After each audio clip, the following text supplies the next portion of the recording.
Vous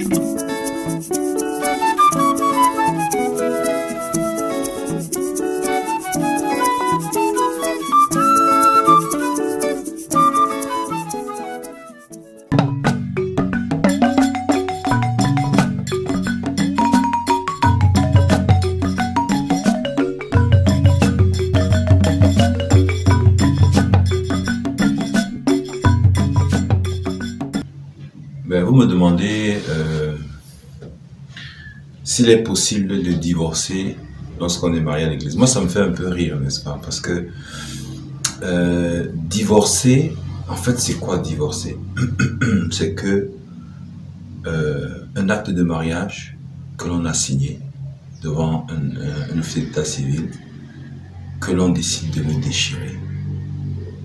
Bon, ça veut dire qu'on conçoit le mariage comme quelque chose qui est écrit sur papier, sur un papier. Alors, en église, je pense que substantiellement, le mariage, c'est pas ça. Le mariage, c'est un échange de consentement. C'est-à-dire, c'est un oui qu'une personne donne à une autre pour faire vie commune, pour s'aimer et vivre toute leur vie ensemble. Alors, je vais demander, est-ce qu'on peut retirer une parole qui est donnée?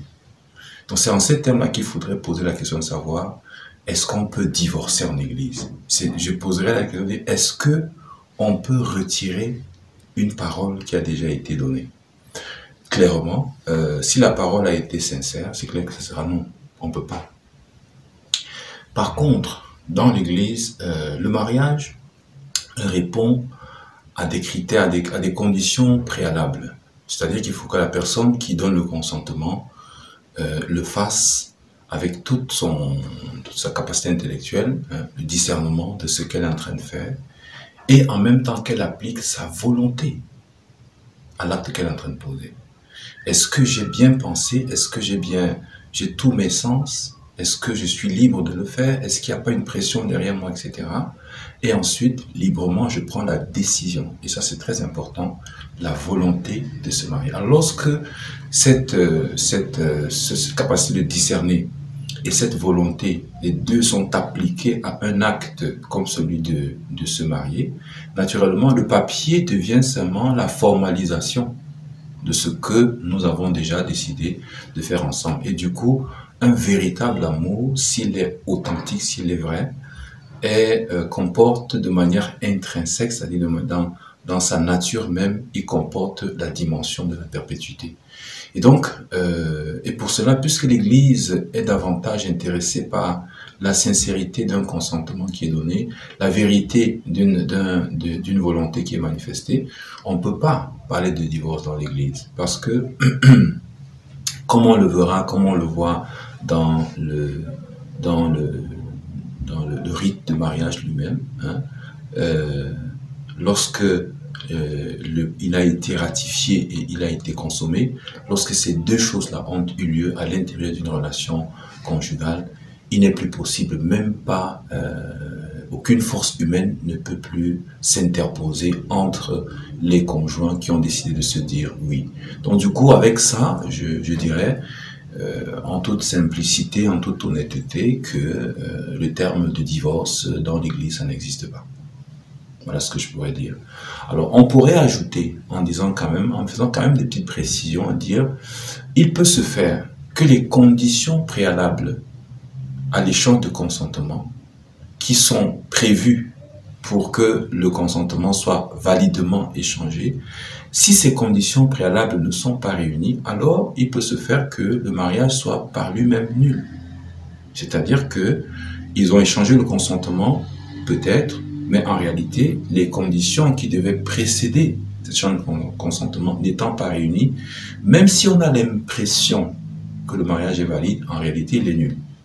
Et parce qu'il est nul, dès qu'on l'a célébré officiellement, il est présumé être valide. Donc la présomption de validité accompagne tout consentement qui est donné. Il faudra maintenant que les époux eux-mêmes, ou l'un ou l'autre des époux, soient capables de démontrer, cette fois dans un tribunal ecclésiastique, de démontrer que, en réalité, ces conditions préalables n'étaient pas réunies. Et là, on ne va pas parler de divorce, mais on va parler de la déclaration de nullité du mariage. Parce qu'en réalité, le mariage lui-même n'a jamais eu lieu.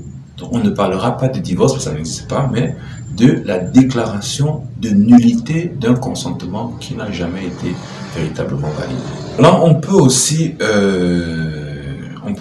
évoquer la possibilité, lorsque le mariage, lorsque la vie conjugale devient extrêmement difficile, parce que dans le concret, il y a une difficulté, que ce soit du côté de l'époux ou du côté de la femme, à faire vie commune avec l'autre. Il ne s'agit pas de divorce, mais il s'agit d'essayer autant que faire se peut de protéger les vies des personnes qui sont engagées.